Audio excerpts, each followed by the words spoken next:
So what I want to now do is bring up Katie. I'm sorry, bring up Aimee in front here. Aimee, come on down.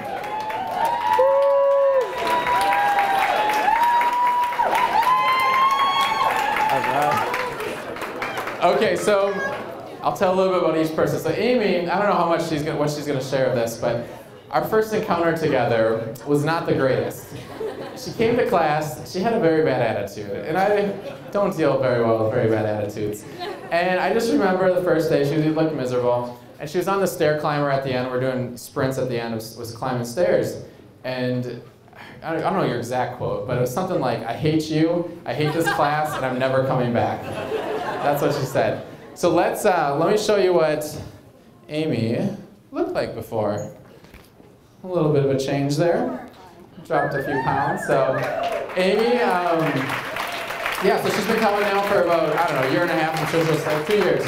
2 years now, and she's become like my biggest fan, and she rocks it out and gets everyone else to come and just can't get enough talking about it. So I'm really proud of your transformation, not only physically, but also I think emotionally too a little bit. You got a better attitude these days, a little bit. So take it away, Aimee. Well, as you know, my name is Aimee, and I drank the Kool-Aid. Well, maybe not the Kool-Aid, more like green tea with coconut oil and a little Burberry mixed in, but you know what I mean.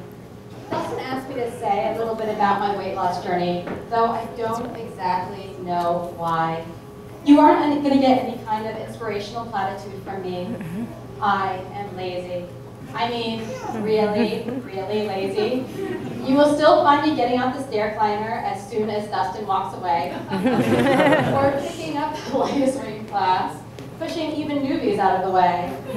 Those of you who have ever taken monotone with me can attest to the fact that I can spend a long time tying and retying my shoes. My ponytail always needs readjusting.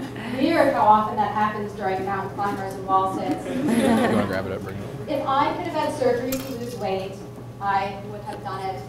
If I could have done anything other than exercise and changing my way of eating, I would have done it. Have you heard of Proana? It's a website dedicated to anorexia as a lifestyle choice. If I had the willpower, I would have just followed all the advice I found there. So then, you know that besides surgery, if you've read my blog post, so if you've read my blog post, then you know besides surgery, I have ever tried or seriously considered taking amphetamines, tapeworms, nicotine gum, and diet pills. I am big on shortcuts. Unfortunately, I couldn't find any shortcut to lose weight and was left with diet and exercise. My history with exercise is not a pretty one. The last time I participated in a team sport, I was in junior high school. Shot put. I was 11. In college, I thought I would take up running. I even found a running partner. Maybe she was a little too much like me. After our first run, which is probably less than a mile, we shared a pint of Haagen-Dazs, Baileys, and cream while watching TV. That was also our last run. I also gave Zumba a try. Once, given my lack of coordination, I banished myself to the back of the class. I was sandwiched between two nice elderly ladies. By the end of class, I had knocked into both of them with enough force that each had spent some quality time on the floor. Given that I'm a lazy quitter, and I am, it surprises me that I have made it through 2 years of monotone. My journey here started when I saw my friend, Kaylin, at Target. We had been in a mom and baby class together. Our daughters were about 1.5 years old at the time. I hadn't seen her in a couple of months, and she looked terrific. I still looked pregnant. Her secret was monotone. If only it had been some sort of new diet pill. So, with indignant resignation, I tried monotone. Many of you know about my inauspicious beginning. For some reason, I get a perverse pleasure in telling people, sometimes complete strangers, about my first few classes. My attitude was poor, and I felt soul-crushing hatred for Dustin and everyone else in the class. And then, of course, there was the vomiting. But for some reason, I stuck with it and made exercise part of my daily routine. I offer this anecdote to show how much has become part of my daily life. My husband was recently hospitalized. He's fine, but I will take your pity. On the way to the emergency room, I said that I would drop him off and be back in an hour or so after Mama Tone. Regrettably, I said this in my out loud voice. Needless to say, it didn't go over very well.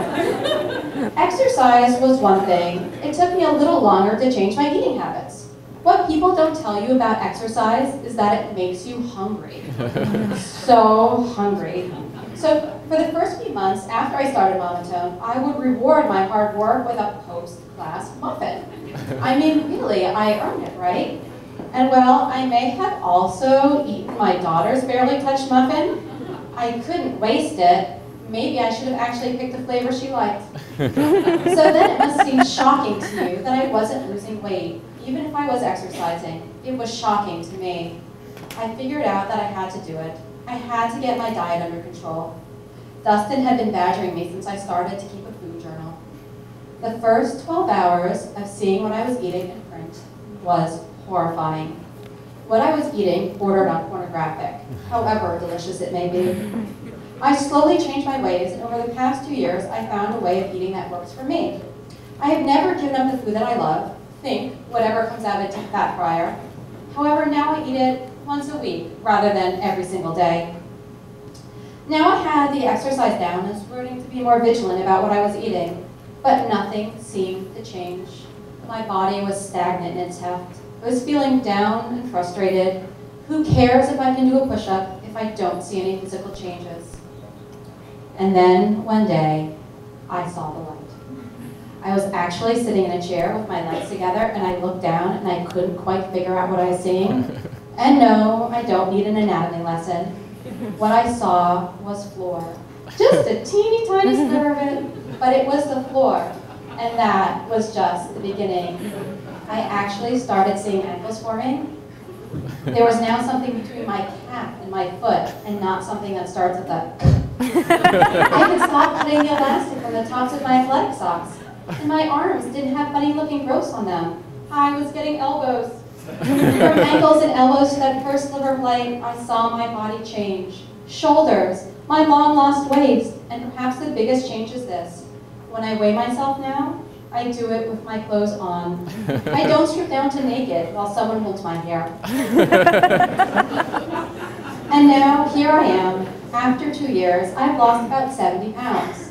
I'd like to say that I now enjoy exercise, that I enjoy the challenge and the pain, but I don't. I still struggle both physically and emotionally with exercise.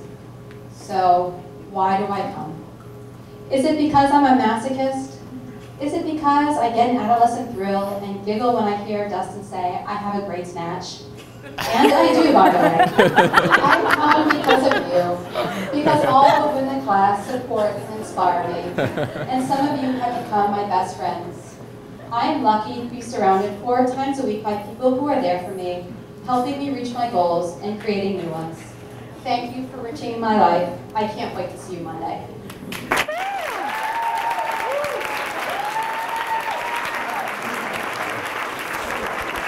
She does have a very nice snatch, if you guys don't know what that is. Great job.